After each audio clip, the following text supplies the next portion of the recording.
তো আমি সেদিন মমতা বন্দ্যোপাধ্যায়ের সঙ্গে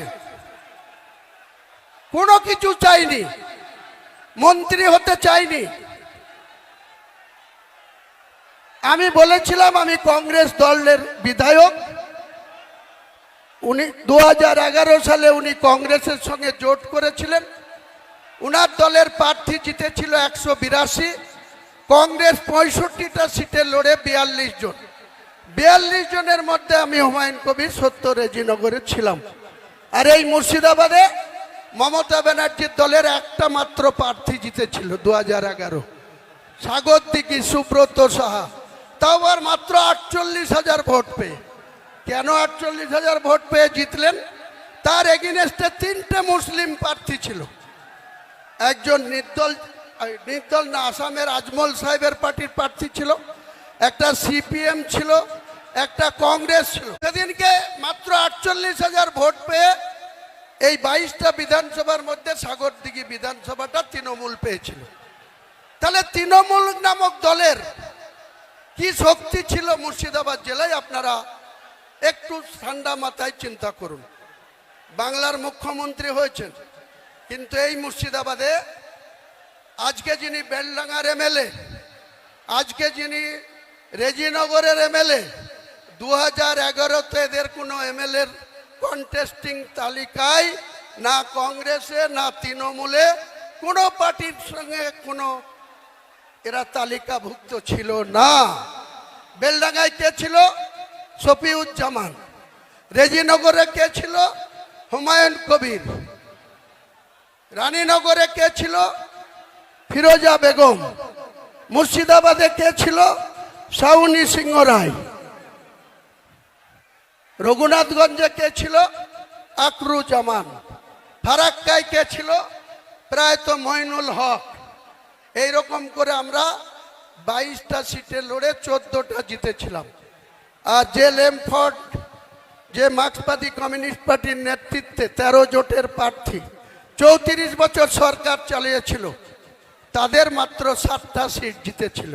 একটা মাত্র তৃণমূলের জোড়া ফুলে মাত্র 48,000 ভোট পেয়ে তিনি নির্বাচিত হয়েছিলেন, তিনাকেই মন্ত্রী করে দিলেন। 2016-তে কি হলো?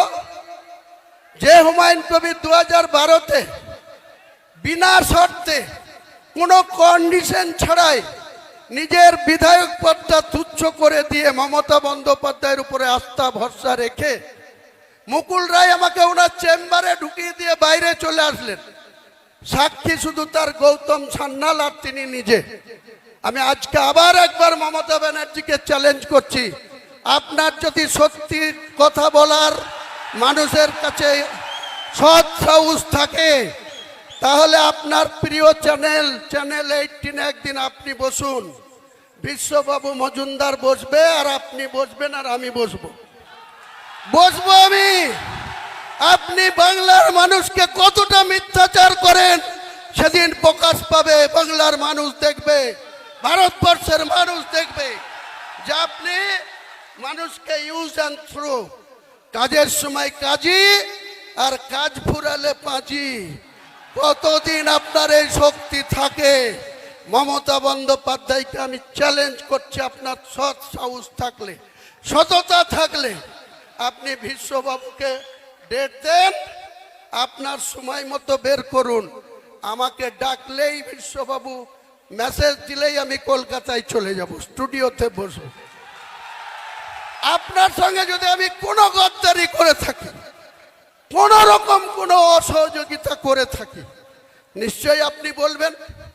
আর আপনি আমার সঙ্গে কতটা মিথ্যাচার করেছেন, কত রকম মিথ্যাচার করেছেন, সেদিন বাংলার মানুষকে একবার নতুন করে আর একবার মনে পড়াবো, জানাবো। সিদ্ধান্ত নেওয়ার মালিক বাংলার জনগণ, সিদ্ধান্ত বাংলার মানুষ নেবে। আপনি আমাকে বলছেন গদ্দার। আপনি রাতের অন্ধকারে মালদা থেকে এসে আপনি আমাকে সাসপেন্ড করার কার সাথে কথা বললেন?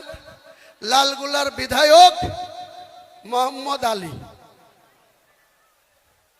ওই রঘুনাথগঞ্জের বিধায়ক মন্ত্রী আকরুজ্জামান, মুর্শিদাবাদের এমপি আবু তাহের খান, বহরমপুর পৌরসভার পৌরপিতা নাড়ুগোপাল মুখার্জি, কাঁদির বিধায়ক সাংগঠনিক সভাপতি অপূর্ব সরকার, তাদের সঙ্গে বসে আলোচনা করে বললেন যে হুমায়ুন কবিরকে যদি দল থেকে সাসপেন্ড করি বা বের করে দিই মুর্শিদাবাদের ক্ষতি হবে। তারা নির্দ্বিধায় বলে দিল কোনো ক্ষতি হবে না। আমি মমতা ব্যানার্জি আপনাকে মুর্শিদাবাদে 2011-তে একটা পেয়েছিলেন, আর 2004-এ আমাকে প্রার্থী না দিয়ে শুভেন্দুর কথায় 22টা প্রার্থী দিয়ে 4টে জিতেছিলেন। আর হুমায়ুন কবির আবার আপনার হাতে পায়ে ধরে এই তৃণমূলে এসে 20টা পায়ে দিয়েছিলাম। আজকে চ্যালেঞ্জ আমার, কোন শক্তি থাকলে মুর্শিদাবাদে আপনি খাতা খুলে দেখাবেন। মুর্শিদাবাদে 22টা সিটে আপনি খাতা খুলবেন। 2 বিজেপি আছে, বিজেপি হয়তো 2-1টা সিট বাড়িয়ে নিতে পারে। তাদের যা কৌশল, তাদের যা অর্থবল, তাদের যা কৌশল অবলম্বন করে চলছে। কিন্তু আমি চ্যালেঞ্জ করছি, আমি বেঁচে থাকলে মমতা বন্দ্যোপাধ্যায় জোড়া ফুলের জিরো করব, জিরো করব, জিরো করব।